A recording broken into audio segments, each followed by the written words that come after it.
नमस्कार माझ्या बालमित्रांनो, आज आपण विषय विज्ञान आपत्ती व्यवस्थापन.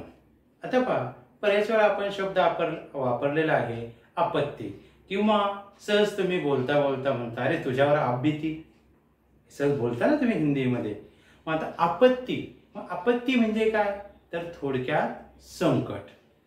मग आता ही जी संकटे आहेत, ही संकटे अनेक प्रकारे येऊ शकतात. तुम्ही वर्गात बसलेला आहात, बऱ्याच वेळा तुमच्यावरही संकट येतं. कधी मित्रांमध्ये भांडण होतं, भांडणातून वेगळाच त्या ठिकाणी काही निर्माण होऊन संकट निर्माण होतं, किंवा तुम्ही काही चूक केली की तेही आपत्ती तुमच्यावर ओढवू शकते. मग अशाच प्रकारे पहा, आपण समाजामध्ये वावरत असताना किंवा आपल्या आजूबाजूला अशा अनेक घटना घडतात की त्या घटनामुळे समाजावर मोठ्या प्रमाणात परिणाम झालेला दिसतो. मग तुम्हाला माहिती आहे का की अशी जी संकटे आहेत, मग अशी कोणकोणती संकटे आपल्या देशामध्ये किंवा आपण आपल्या राज्यामध्ये म्हणूया आली होती. तर अशाच प्रकारचं एक संकट आलं होतं पहा, की इसवी सन 1993 साधारणतः गणेश उत्सवाचा कालखंड होता. गणपतीचं विसर्जन केलं गेलं होतं आणि त्या 1993 मध्ये सर्व लोक हे काय झाले होतं की गणेश विसर्जन करून आपापल्या घरामध्ये आले होते. साधारणतः हे मराठवाड्यातली गोष्ट आहे की 93 मध्ये किल्लारी, लातूर जिल्ह्यामध्ये किल्लारी नावाचं गाव आहे. या गावाच्या परिसरामध्ये लोक साखर झोपेमध्ये गाढ झोपले असताना मोठ्या प्रमाणामध्ये भूकंप झाला. आता भूकंप म्हणजे काय तुम्हाला माहिती आहे, किंवा अलीकडे तुम्ही अनेक वेळा आपल्या जवळ पालघर जिल्ह्यामध्ये झालेल्या जमिनीला बसणारे भूकंपाचे जे हादरे आहे हे तुम्ही ऐकलेलं आहे. परंतु बाळांनो, की त्या किल्लारी गावामध्ये किंवा त्याच्या आजूबाजूची जी काही गावे होते, या ठिकाणची घरांची रचना जर आपण पाहिली तर ही सर्व धाब्याची घरे होती.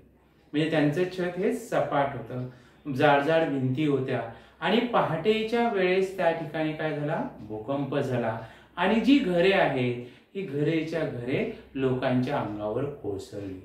आणि यामुळे काय झालं की प्रचंड प्रमाणात लोक त्या मातीच्या ढिगाऱ्याखाली गाडले गेले. बऱ्याच लोकांचा मृत्यू झाला. फक्त लोकच नव्हे तर त्यांचे प्राणी असतील किंवा अन्य जी संपत्ती आहे याची मोठ्या प्रमाणात हानी झाली. एवढेच काय, तर 26 जुलै 2005 आजही आपण आठवलं, कदाचित त्यावेळेस तुम्ही नसा, परंतु तुमचे जे आईवडील आहेत हे तुम्हाला तो प्रसंग सांगत असतील, किंवा 10वी 11वीला तुमचे भावंड असतील, किंवा सरासरी 11वी पासून पुढे आता जे मुलं शिकतात त्यांनी हा आपल्या मुंबईमध्ये जे मोठं असं संकट आलं होतं तो म्हणजे महापूर. आणि या महापुरामध्ये काय झालं की 26 जुलै 2005 मध्ये एका दिवसभरामध्ये जवळजवळ 900 मिलीलीटर पावसाची नोंद झाली आणि जी अख्खी आपली मुंबई उपनगरे हे बहुतांशी भाग पाण्यामध्ये गेला होता. सगळीकडे जिकडे तिकडे पाणीच पाणी आपल्याला पाहायला मिळालं आणि या संकटामध्ये अनेक लोकांना आपला जीव गमवावा लागला. कारण अनेक घरे जे आहेत लोकांची पाण्याखाली गेले. नदी नाले त्या ठिकाणी ज्या गटारे आहेत तुडुंब भरून घरांमध्ये सुद्धा पाणी शिरलं होतं. अगदी उंचच्या उंच इमारतीच्या 2ऱ्या-3ऱ्या मजल्यापर्यंत सुद्धा पाणी आत घरामध्ये गेलं होतं आणि या ठिकाणी सुद्धा मोठ्या प्रमाणात जीवित आणि वित्तहानी झाली होती. म्हणजे अशाच प्रकारचं जे पुढचं संकट आपल्याला सांगता येईल की अलीकडच्या काळामध्ये आपल्या पुणे जिल्ह्यामध्ये आंबेगाव नावाचा तालुका आहे. या तालुक्यामध्ये सह्याद्रीच्या पायथ्याला असणारं माळीण नावाचे गाव होतं. पावसाळ्याचे दिवस होते, धोधो पाऊस कोसळत होता आणि या पायथ्याला वसलेले हे जे छोटंसं माळीण गाव आहे, या गावाच्या वरती असणारा अख्खा जो डोंगरकडा आहे हा कोसळला आणि काही क्षणार्धात ते गावच दिसेनासं झालं. म्हणजे काय झालं की पूर्णच्या पूर्ण गाव हे जमिनीखाली गाडलं गेलं. साधारणतः सकाळची 6-7 वाजण्याची वेळ असेल आणि लोक झोपत असताना पूर्ण लोक त्या जमिनीमध्येच गाडली गेली. अगदी प्राणी, त्यांचे घरे आणि मोठ्या प्रमाणात त्या ठिकाणी सुद्धा जीवितहानी झाली. म्हणजे हेही त्या लोकांवर आलेलं एक प्रकारचं संकटच आहे. म्हणजे अशा प्रकारे पहा की पुढची ही घटना आपल्याला सांगता येईल की नोव्हेंबर 2015 मध्ये तामिळनाडू राज्यामध्ये मोठ्या प्रमाणात पाऊस झाला, अतिवृष्टी झाली आणि अनेक लोकांची घरे पाण्यामध्ये गेली. जी शेती आहेत ही शेती पाण्यामध्ये गेली. समुद्राचं बरचसं पाणी जमिनीच्या सखल भागामध्ये आलं आणि मोठ्या प्रमाणामध्ये नुकसान झालं. म्हणजे थोडक्यात अशा अनेक प्रकारचे जे आपत्ती आहे ही आपत्ती आपल्याला आलेली दिसते. एवढंच कशाला की आपण शहरामध्ये राहतो किंवा काल परवाची आपण एक आठवड्यापूर्वीची भिवंडीची घटना तुम्ही पाहिली असेल की जी उंचच्या उंच असणारी 3 मजली इमारत कोसळली आणि त्या इमारतीमध्ये अनेक लोक गाडली गेली, लोकांचे घर उद्ध्वस्त झाले. म्हणजे हे सुद्धा संकट आहे. मग येणारे अशा प्रकारची जी संकटे आहेत ही संकटे आपल्याला सांगून येतात का? सांगून येत नाहीत. म्हणजेच अर्थ काय, संकट हे कधीही येऊ शकतं. सांगून येत असेल तर आपण आधीच जागृत झालो असतो आणि त्या संकटाचा सामना केला असता. पण त्याची पूर्वतयारी संकटापासून वाचण्यासाठी आपण काहीतरी करू शकतो. पण हे संकट हे अचानक उद्भवतं. मग अशा प्रकारे पहा की अचानक उद्भवणाऱ्या संकटामुळे राष्ट्राची किंवा समाजाची मोठ्या प्रमाणात जीवित, आर्थिक आणि सामाजिक हानी होते. मग अशी जी संकटे आहेत या संकटांनाच आपण आपत्ती म्हणतो. काय होतं पहा, आपत्तीला काय होते, प्रथमतः जीवितहानी होते. आता जीवितहानी म्हणजे काय, तर अनेक लोक त्यामध्ये मृत्यू पावतात. ही झाली जीवितहानी. आता आर्थिक हानी. आर्थिक म्हणजे काय, तर मोठ्या प्रमाणात आर्थिक नुकसान होतं. आर्थिक म्हणजे आपलं घर पडलं, समजा एखादा भूकंपासारखं महापूर आला, वादळ आलं, यात घर उद्ध्वस्त झालं. म्हणजे इथे काय झालं, तुमच्या घराची नासधूस झाली. म्हणजे तुमची ते पुन्हा नव्याने उभारण्यासाठी तुम्हाला पैसे लागणार आहेत. म्हणजे तुमचं आर्थिक नुकसान झालं. तुमचं म्हणजे ज्याच्यावर ते संकट आलेलं आहे त्या व्यक्तीचं. त्याचप्रमाणे सामाजिक. सामाजिक म्हणजे काय की अशी संकट आल्यामुळे जी समस्या ही सर्व लोकांपुढे उभी राहते. मग त्यांच्या ज्या मूलभूत गरजा आहेत ह्याही भागवणं शक्य होत नाही. जसे की आता आपण कोविड-19 पाहतो, हेही संकट आहे. बरोबर आहे की नाही. मग या संकटामध्ये सुद्धा तुम्हाला अनेक प्रकारच्या समस्या उद्भवल्या असतील. अनेक संकटांना आपल्याला सामोरं जावं लागत आहे. म्हणजे साथीचे रोग येणं हे सुद्धा एक प्रकारची आपत्तीच आहे. ते सुद्धा एक प्रकारचं संकटच आहे. आणि मग यामुळे सर्वच लोकांचं आज सामाजिक जीवन आपल्याला बिघडलेलं दिसतंय. याचं साधं उदाहरण आपण पहा. आज जर या ठिकाणी ही संकट आलेलं नसतं तर मला या ठिकाणी ऑनलाईन तुम्हाला शिकवण्याची गरज भासली असते का? नाही. कारण आजच्या परिस्थितीला मी तुमच्या समोर नाही किंवा तुम्ही माझ्या समोर नाही आणि मग आपल्याला जे ज्ञानार्जन करायचं आहे हे अशा या माध्यमाचा ऑनलाईनचा आपल्याला उपयोग करावा लागला. म्हणजे ही सामाजिक हानी झाली की नाही. आज आपण एकमेकांना भेटू शकत नाही किंवा तुम्ही मुलं शाळेत येऊ शकत नाही. अशा प्रकारची मोठ्या प्रमाणात सामाजिक हानी सुद्धा होते. आणि अशी जी संकटे आहेत यांनाच आपण काय म्हणतो, आपत्ती. व्याख्या लक्षात राहील. आपत्ती म्हणजे काय, तर आपत्ती म्हणजे पहा अचानक उद्भवणाऱ्या संकटामुळे राष्ट्राची किंवा समाजाची मोठ्या प्रमाणात जीवित, आर्थिक आणि सामाजिक हानी होते. अशा संकटांना आपण आपत्ती असं म्हणतो. मग ही जी आपत्ती आहे, मग ही आपत्ती कशामुळे येते हे तुम्हाला सांगते. कशामुळे संकट येतं, तर सर्वात महत्वाचं आपल्याला सांगता येईल की अतिवृष्टी झाल्यामुळे आपल्याला महापूर येतो. अतिवृष्टी म्हणजे पाऊस. मोठ्या प्रमाणात एकदम पाऊस पडला, जास्त प्रमाणात पाऊस पडला काय होतो, महापूर येतो. मग महापूर आल्यामुळे काय होतं की नदी नाले तुरुंब भरून वाहतात, गटारे वाहतात आणि ते पूर्ण भरले की रस्त्यावर घरांमध्ये पाणी शिरतं. म्हणजे पहिली आपत्ती आपण काय पाहिली की अतिवृष्टी झाल्यामुळे महापूर येतो. म्हणजे एकाच वेळी भरपूर पाऊस पडल्यामुळे महापूर येतो. किंवा भूकंप होतो किंवा कधी कधी पाऊस पडत असताना ढगांचा गडगडाट होतो आणि मोठ्या प्रमाणात काय होतात, विजा कोसळतात, आकाशातून वीज पडते की नाही. म्हणजे हे सुद्धा संकट आहे. म्हणजे अशा प्रकारे भूकंप असेल. त्यानंतर ज्वालामुखी आहे. ज्वालामुखीमध्ये काय होतं की भूगर्भामध्ये असणारे जे तप्त रस आहेत किंवा अनेक घटक आहेत ही जमीन फाडून किंवा जमिनीला भेगा पडून त्यातून वर येतात आणि मोठ्या प्रमाणात बॉम्बस्फोट झाल्यासारखे आकाशामध्ये हे फेकले जातात. त्याला आपण ज्वालामुखी म्हणतो. त्याचप्रमाणे कधी कधी जंगलांना वणवे लागतात.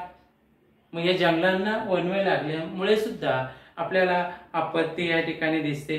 किंवा वाढती लोकसंख्यामुळे कमी जागेमध्ये जास्तीत जास्त लोकांची दाटी वाढते आणि यामुळे सुद्धा अनेक प्रकारचे संकटे उद्भवतात.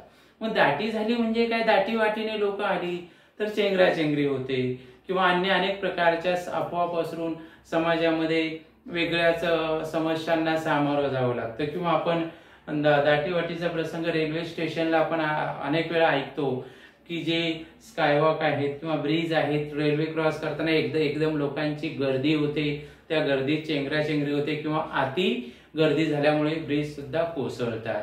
म्हणजे हे सुद्धा संकटच आहे. यांसारखे बेसुमार प्रमाणात आपण जंगलतोड करतो, यामुळे सुद्धा अनेक समस्यांना आपल्याला सामोरं जावं लागतं. किंवा पर्यावरणाचा समतोल ढासळल्यामुळे सुद्धा अनेक प्रकारचे संकटे उद्भवतात. किंवा दहशतवाद आहे. दहशतवाद म्हणजे काय कळलं, टेररिझम आपण म्हणतो किंवा टेररिस्ट आले, दहशतवादी घुसले, यामुळे सुद्धा संकटे उद्भवतात. सामाजिक स्वास्थ्य बिघडतं. त्यानंतर समाजामध्ये दहशतवाद असेल किंवा दंगली आहे, गुन्हेगारी आहे, त्यातून बॉम्बस्फोट होणं, हल्ले होणे, आगी लागणे, अशा अनेक प्रकारच्या आपत्ती आपल्याला पाहायला मिळतात. मग ही आपत्ती मुळात कशामुळे होते किंवा आपत्तीचे प्रकार कशामुळे पडतात, तर प्रामुख्याने आपत्ती ही मानवनिर्मित काही आपत्ती असू शकते किंवा काही जी आपत्ती आहे नैसर्गिक आपत्ती सुद्धा असते. मग आता आपण मानवनिर्मित आपत्ती कोणाला म्हणणार? उदाहरणार्थ दहशतवाद घडवणे, म्हणजे नैसर्गिक आपत्ती आहे का? निश्चितच नाही. दहशतवाद हे मानव घडवतात.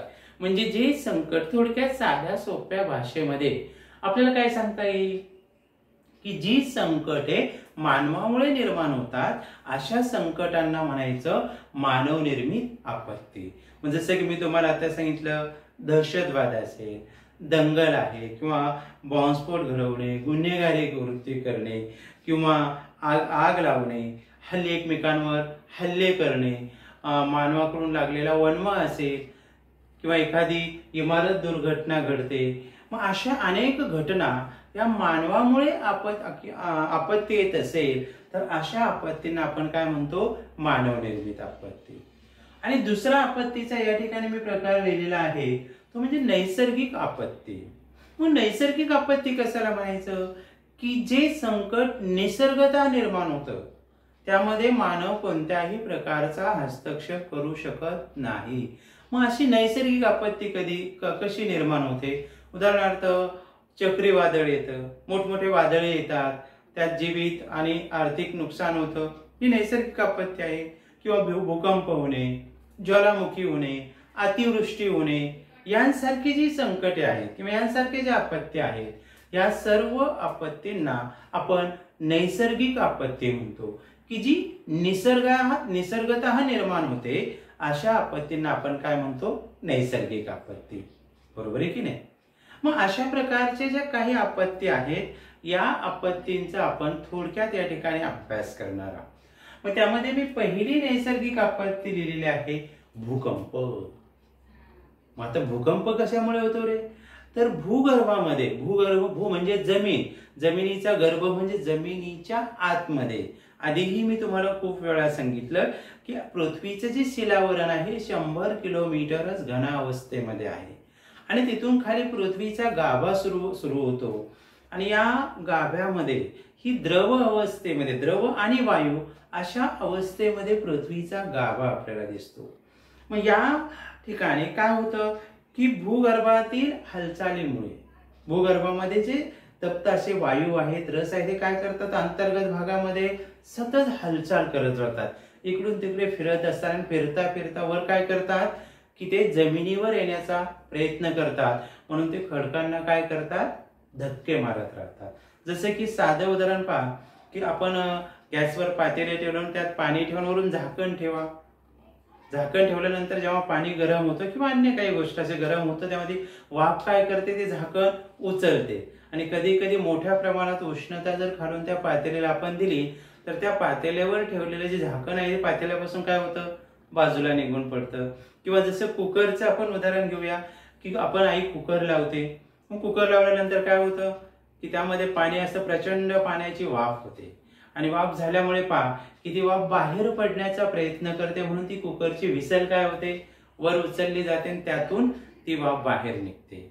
मग तशाच पद्धतीने काय होतं की जमिनीमध्ये भूगर्भामध्ये असणारे जे तप्त वायू आहेत या भूगर्भामध्ये होणाऱ्या हालचालीमुळे प्रचंड प्रमाणात ऊर्जा निर्माण होते आणि ही ऊर्जा बाहेर येण्याचा प्रयत्न करते. मग ही बाहेर येत असताना त्या खडकांना हादरा बसल्यामुळे काय होतं की मोठ्या प्रमाणात ते खडक अंतर्गत भागामध्ये असे हल्ले जातात किंवा त्यांना तडे जातात आणि जमीन हादरते, म्हणजेच लहरी किंवा लाटा जमिनीमध्ये अशा हादरण्याच्या निर्माण होतात आणि मग त्यामुळे काय होते की जमिनीला हादरे बसतात आणि ही जमीन हादरली की तेव्हा आपण म्हणतो भूकंप झाला. आणि मग ही भूकंपाची जी तीव्रता आहे ही साधारणतः भूकंप जमिनीचे हादरे मोजण्याचं रिश्टर स्केल मध्ये मोजलं जातं. साधारणतः तो 5 रिश्टर स्केलच्या पुढे जर जमिनीला हादरा बसला तर जमिनीवर असणारी जी घरे आहेत किंवा इमारती आहेत हे कोसळतात आणि त्याच्या सौम्य प्रमाणात जर धक्के बसले तर जमीन फक्त हादरते परंतु एवढ्या प्रमाणात नुकसान होत नाही. मग अशा पद्धतीने जर भूकंप झाला, भूकंप का होतोय लक्षात आलं तुमच्या, मग हा भूकंप झाला तर या भूकंपाचे काय परिणाम होतात, तर सर्वात महत्वाचा भूकंपाचा परिणाम होतो बांधकामावरती. म्हणजे आपली असणारी घरे आहेत, इमारती आहेत, या इमारतींना कधी कधी तडे जातात किंवा प्रमाण जास्तच असेल तर घरे काय होतात, पूर्णपणे कोसळतात, पडतात. त्याचप्रमाणे पूल असतील, रस्ते आहेत, लोहमार्ग आहेत, हे उद्ध्वस्त होतात. आणि या जमिनीच्या हादऱ्यामुळे किंवा भूकंपामुळे नद्यांचा वाहण्याचा जो प्रवाह आहे हा सुद्धा काही वेळेस बदलतो आणि सर्वात महत्वाची भूकंपामुळे जीवित आणि आर्थिक मोठ्या प्रमाणात हानी होते. कळलं तुम्हाला भूकंपाचे परिणाम का होतात, भूकंप का निर्माण होतो. त्यानंतर पुढची आपत्ती आहे ती म्हणजे महापूर. आता हा जो महापूर आहे हा महापूर कशामुळे निर्माण होतो, तर तो म्हणजे अतिवृष्टीमुळे. एकाच वेळी प्रचंड प्रमाणात पाऊस पडला की हा मोठ्या प्रमाणात पाऊस पडल्यामुळे काय होतं की नदी, नाले, ओढे तुडुंब भरून वाहतात आणि मग ते क्षमतेपेक्षा त्या नद्यांच्या पात्रामध्ये जास्त पाणी झालं की त्या पात्रातून पाणी बाहेर पडतं. अगदी ओढे असतील किंवा आपल्या आजूबाजूचे नाले असतील हे भरून तुडुंब वाहत असताना प्रमाणापेक्षा जास्त पाणी त्यामध्ये येतं आणि ते पाणी काय होतं, रस्त्यांवर, घरांमध्ये शिरतं आणि यामध्ये सुद्धा मोठ्या प्रमाणात जीवित आणि वित्तहानी होते. मग या अतिवृष्टीचे किंवा महापुराचे मोठ्या प्रमाणात काय परिणाम होतात, तर पहिल्यांदा जीवित आणि वित्तहानी होते. दुसरा परिणाम होतो तो म्हणजे जमिनीची धूप होते. धूप म्हणजे काय, जमिनीची धूप होणे. म्हणजे जी जमिनीवरची माती आहे किंवा पाण्याबरोबर ती काय होते, वाहून जाते. विशेषतः शेतीचे मोठ्या प्रमाणात जे पिके आहेत त्या पिकांचं अमाप नुकसान होतं. म्हणजे शेतामध्ये पाणी शिरतं. आता तुम्ही बातम्या ऐकत असाल विदर्भामध्ये किंवा मराठवाड्यामध्ये तुम्ही पाहत असाल तर किंवा व्हिडिओवर तुम्ही पाहिलं असेल पाहते शेतकरी पाण्यात पोहतात शेतामध्ये, बातम्या पाहताय ना. म्हणजे इथे काय झालं की त्या नदीच्या पात्रात पाण्याला जागा नाही, ते पाणी शेतामध्ये गेलं आणि उभी पिकं काय झाली, पूर्णपणे नासली. म्हणजेच महापुरामुळे पिकांचं सुद्धा मोठ्या प्रमाणात नुकसान होतं. आणि एवढंच नाही बाळांनो, मग जेव्हा पूर ओसरतो मग ओसरल्यानंतर सगळीकडे चिखल चिखल होतो. मग त्यामध्ये अनेक रोगजंतूंचा फैलाव होतो, अनेक साथीचे रोग पसरतात आणि यामुळे आपलं जे आरोग्य आहे हे आरोग्य बिघडण्याचं सुद्धा शक्यता मोठ्या प्रमाणात असते. मग महापूर हे एक संकटच आहे की नाही, म्हणजे अनेक समस्यांना आपल्याला सामोरे जावं लागतं. त्यानंतर पुढचं संकट आहे ते म्हणजे वादळे. आता वादळे म्हटलं की वादळाचे अनेक प्रकार येतात, पण मुळात ही वादळे का निर्माण होतात किंवा वारे का वाहतात हे तुम्हाला माहिती आहे की वाऱ्यांचं वाहण्याचं प्रमाण हे हवेचे जे वायुदाब पट्टे आहेत यावर अवलंबून असतं. म्हणजे हवा नेहमी काय करते की जास्त दाबाच्या पट्ट्याकडून कमी दाबाच्या पट्ट्याकडे वाहते. मग ज्या ठिकाणी तापमान जास्त तिथे कमी वायुदाब पट्टा होतो आणि ज्या ठिकाणी तापमान कमी असतं तिथे जास्त वायुदाब असतो. मग काय होतं पहा की कधी कधी वातावरणातील बदलामुळे एखाद्या भागामध्ये एकदम कमी दाबाचा पट्टा निर्माण होतो आणि जेव्हा मग कमी दाबाचा पट्टा निर्माण होतो तेव्हा जास्त दाबाकडची हवा काय होते, वेगाने कमी दाबाकडे वाहते. साधं उदाहरण आपण त्या वायुदाब पट्ट्याचं पाहूया. आपण पहा की फुग्यामध्ये तुम्ही हवा भरता पहा आणि हवा भरल्यानंतर तुम्ही काय करता, जेव्हा त्या फुग्यावरती दाब देता, दाब दिला म्हणजे काय झालं, तिथे हवेवर दाब पडला. दाब पडल्यावर त्या ठिकाणची हवा काय करते रे, वेगाने त्या फुग्यातून बाहेर पडण्याचा प्रयत्न करते. म्हणजे पहा आधी दाब कमी होता म्हणून ती फुग्यामध्ये हवा तशीच राहिली, पण जेव्हा आपण हाताने त्यावर दाब देतो तेव्हा ती हवा काय करते, तिथून पुढे जिकडे दाब तिला बसणार नाही तिकडे जाते. म्हणून तुम्ही खेळता खेळता पहा की आपण बाजारातून पन्ने आणतो कागद प्लॅस्टिकचे, ती तोंडाने हवा भरता आणि दुसऱ्याला घाबरवण्यासाठी असे जोरात फटका मारला ती पिशवी फुटते आणि मोठा आवाज होतो. मग ती पिशवी का फुटली, तर तुम्ही दिलेल्या तुमच्या दाबामुळे त्या हवेवर दाब आला आणि ती हवेने काय केलं, त्या पिशवीतून बाहेर पडण्याचा प्रयत्न केला आणि त्या प्लॅस्टिकवर ताण येऊन ती प्लॅस्टिक फुटली. त्यातली हवा काय झाली, वेगाने दुसरीकडे निघून गेली की जिथे कमी दाब तयार होतो. म्हणजे आपण छोटंसं उदाहरण पाहिलं. मग अशा प्रकारे पहा की जास्त दाबाकडून हवा कमी दाबाकडे वाहते. मग वातावरणामध्ये कधी कधी अचानक कमी वायुदाब पट्टे तयार होतात ज्याच्यामुळे पाऊस सुद्धा पडतो बऱ्याच वेळा पावसाळ्याच्या नैऋत्य मान्सून वाऱ्यांच्या काळामध्ये. मग या जास्त वायुदाबाकडून वारे काय होतात, कमी वायुदाबाकडे वेगाने वाहायला सुरुवात होते आणि मग प्रचंड प्रमाणात त्या ठिकाणी वारे वाहतात. आत्ताच आपण साधारणतः जुलैमध्ये आलेलं संकट असेल का मुंबईवर, जे चक्रीवादळ येणार होतं, मग ते पनवेल, रायगड, रत्नागिरी, सिंधुदुर्ग तिकडून पोपडे गुजरातच्या दिशेने गेलं, न जाता पुन्हा ते समुद्रातच विरलं गेलं. आठवतंय तुम्हाला की मुंबई संकटात आहे म्हणायचे. मग आता झालेलं त्या ठिकाणी मोठ्या प्रमाणात झालेलं नुकसान तुम्हाला आठवत असेल. ताजं उदाहरण आहे, हा एक वादळाचाच तो एक प्रकार होता. मग वादळामुळे तिथे काय झालं की जे वीज पुरवठा हा खंडित झाला होता. आठवतंय का तुम्हाला की पूर्ण वीज पुरवठा खंडित झाला, जे पिकांचं मोठ्या प्रमाणात नुकसान झालं, ज्या बागा आहे त्या बागा नष्ट झाल्या, सगळी झाडे त्या ठिकाणी पडली, अनेक रस्ते उद्ध्वस्त झाले, मोठ्या प्रमाणात जीवित आणि आर्थिक हानी होती. म्हणजे बाळांनो लक्षात ठेवा की कोणतंही संकट आलं तर त्या संकटामध्ये जीवित आणि आर्थिक हानीची जास्त प्रमाणात घडत असते आणि हे वादळामुळे आपल्याला अशा अनेक समस्यांना तोंड द्यावं लागतं. अशाच प्रकारचं पुढचं आहे वणवा. आता वणवा म्हणजे काय, तर जंगलामध्ये आग लागते आणि ही आग अनियंत्रित असते, म्हणजे आपण ती विझवू शकत नाही. जसं की गेल्या वर्षी पहा जगामध्ये प्रचंड असणारं अमेरिकेतले अमेझॉनचे खोरं आहे. अमेझॉन तुमचं ते विकत घेण्याची वस्तू नव्हे, अमेझॉनवरून काही वस्तू मागवतात ते नव्हे, तर अमेरिकेमध्ये अमेझॉन नावाचं एक मोठं जंगल आहे किंवा आफ्रिका खंडामध्ये सुद्धा अशा अनेक मोठमोठे जंगलं आहेत. मग या जंगलांमध्ये अनियंत्रित अशा प्रकारचा वणवा पेटतो, आग लागते आणि ती बरेचसे जंगलामध्ये असणारे वणव्यामुळे जे प्राणी आहेत, वनस्पती आहेत यांचं मोठ्या प्रमाणात हानी होते. म्हणजे इथे सुद्धा जीवित आणि वित्त हानी झाली, झाडे नष्ट झाली, जी नैसर्गिक संपत्तीची हानी झाली, मोठ्या प्रमाणात त्यातून धूर निर्माण होतो. मग या धुरामुळे वायू प्रदूषण सुद्धा निर्माण होतं. म्हणजेच थोडक्यात बाळांनो की असे अनेक प्रकारची संकटे आपल्या समोर येतात. हे मी तुम्हाला ठराविकच आपत्ती या ठिकाणी सांगितलेले आहे. अशा अनेक प्रकारच्या आपत्ती असतील. हे वणवा फक्त मी निसर्गातला सांगितला. कधी कधी आपल्याकडे शहरामध्ये सुद्धा आग लागते, बरोबर, हाही वणव्याचाच प्रकार आहे. घरामध्ये शॉर्ट सर्किट झालं किंवा अन्य कारणामुळे घरे पेटतात किंवा घरात तुमच्या सिलेंडर्स असतील तर गॅस असेल तर गॅसचा स्फोट होतो, घरातले साहित्य जळतं, हा सुद्धा एक प्रकारचा वणवाच आहे. मग तो मानवनिर्मित असेल किंवा नैसर्गिक असेल. अशा अनेक प्रकारच्या आपत्ती या जीवन जगत असताना आपल्या समोर येत असतात.